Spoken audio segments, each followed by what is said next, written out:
அதுவும் இந்த பெண்களால் வச்சு பண்ணதுனால as a woman I am very very proud. நிச்சயமாக இது நடந்திருக்கும், எப்படினாலும் யாரும் எதாவது தவிர்க்க முடியாது.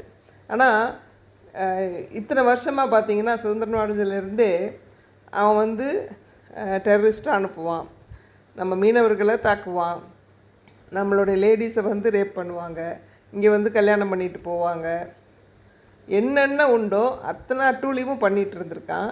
பார்த்துட்டே தான் இருந்திருக்கோம். காஷ்மீரில் எவ்வளோ நடந்தது, காஷ்மீர் ஃபைல்ஸ் பார்த்துருந்திங்கன்னா உங்களுக்கு தெரியும் எவ்வளோ கொடுமைகள். ஹிந்துன்னு தெரிஞ்சாலே பெண்களை எவ்வளோ தூரம் ரேப் பண்ணியிருக்காங்க, எவ்வளோ கொடுமைப்படுத்தியிருக்காங்க. அப்போல்லாம் வந்து உங்களுக்கு வந்து தெரியலையான்னு நினைப்பீங்க. இல்லை, அதுக்கெல்லாம் ஒரு கால நேரம் இருக்குது, ஒரு எல்லை இருக்குது, ஒரு லிமிட் இருக்குது. அந்த லிமிட்டை தாண்டினது ஒன்று தான் நம்ம ஸ்ட்ரைக் பண்ணியிருக்கோமே தவிர இது அவசரப்பட்டு எடுக்கப்பட்ட முடிவு கிடையாது. இத்தனை வருஷம்